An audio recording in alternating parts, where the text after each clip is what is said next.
ladies and gentlemen, and welcome once again to another episode of The Cider Drinker. Today I thought I would stick with the supermarket fairs for today's review. We're heading to Home Bargains this time. It seems to be the place to go for random stuff that you can get. And this one was definitely a surprise to see in there. I am back, after a long time, to Hawke's Cider Company. Well, it says based in London, but not anymore. This is a can of their East by Southeast medium dry cider. Now, it doesn't normally look like this, or it didn't used to, because with the rebranding that they did, they just stick random stickers all over their ciders and everything, and you know, makes it look all cool and trendy and stuff. But this one was exclusively made for Wagamama restaurants.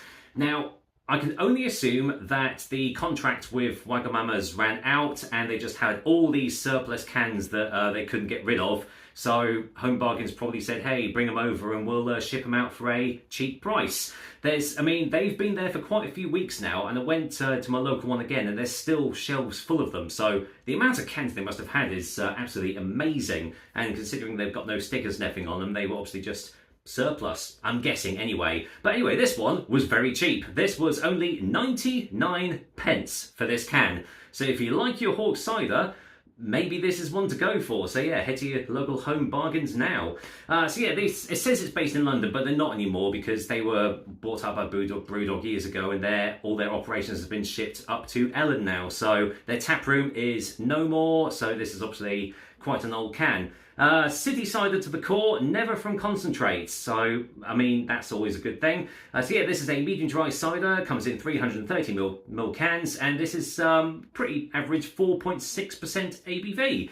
I must admit, without the stickers on them, it does look like a very bland can, doesn't it? So you could easily, head past this.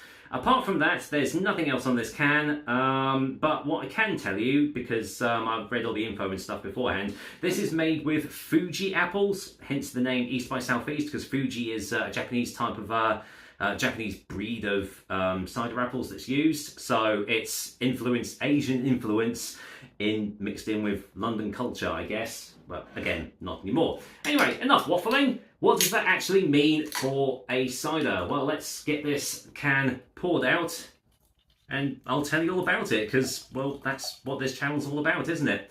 I open up bottles and cans of cider and I tell you what I make of them. So, here we go. Right, you go over there.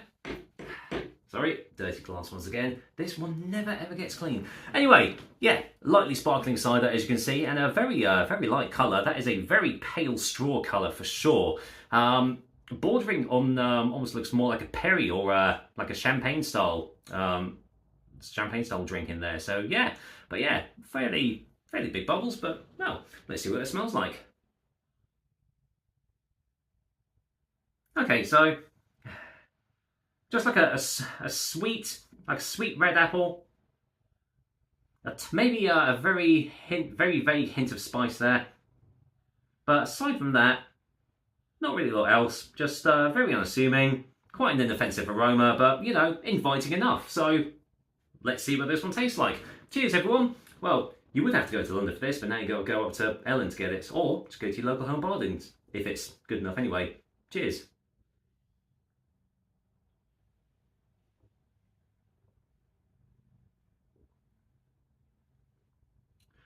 Very clean, very crisp. I mean, I don't like using the word crisp and everything, but that is definitely a very clean and crisp tasting cider.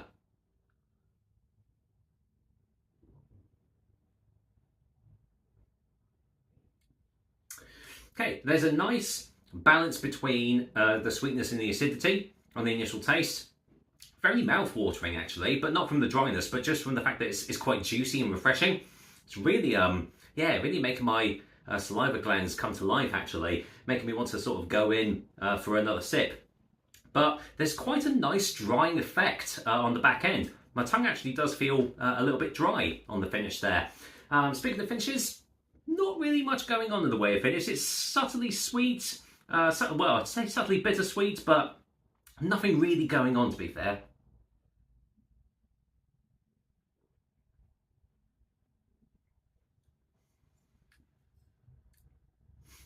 Yeah, it is a very, it's a very short tasting cider. So, you know, the flavours aren't hanging around too long at all. You take that sip and it's pretty much gone almost instantly. But what flavours are there? They're nice. Same with the aroma. They're inoffensive. They're unassuming, but it's nicely refreshing. It's juicy. It's got that subtle spicy fruitiness to it as well.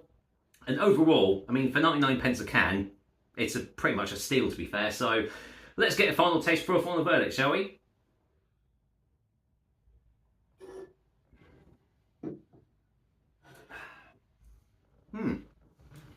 Yeah, it's quite a nice palate cleanser, to be fair. That dryness on the back end just, yeah, just leaves your mouth wanting more. This can go well with quite a lot of dishes, I would say. Because, yeah, again, not too strong either, 4.6%, so it's not going to blow your socks off. So you can easily have 2 or 3 cans of this and still be absolutely fine, I would say. And as I said, for 99p a can, that's an absolute steal. I don't know what Hawks were originally charging for this, but I think anything over like £1.50 for this can, I would say, nah, it's not worth it. The flavours aren't that great for it. But for the price you can get it now, yeah, definitely go give it a go. It's, you know, it is what it is. It's just a nice, unassuming cider, and there's nothing absolutely wrong with it at all. Nothing mind-blowing or anything like that, you know, but yeah, I would still say go out and get it for 99p. But with that said, Hawks' East by Southeast is going to get a 6 out of 10. Yeah, it is still a fairly average tasting cider, but there's nothing wrong with it, and there's definitely worse out there for a lot more money. So yeah, still go out to your local Home Bargains, give this a go, and yeah, I'd like to know what you guys think. I'm sure a lot of you have probably had this already, so yeah, let me know what you guys make of it. But for now, that's another episode of The Cider Drink for you guys. Hope you liked it, and as usual, I'll be back with another delicious and tasty cider soon. But until then, have a great weekend again. I'll see you on the next review. Cheers!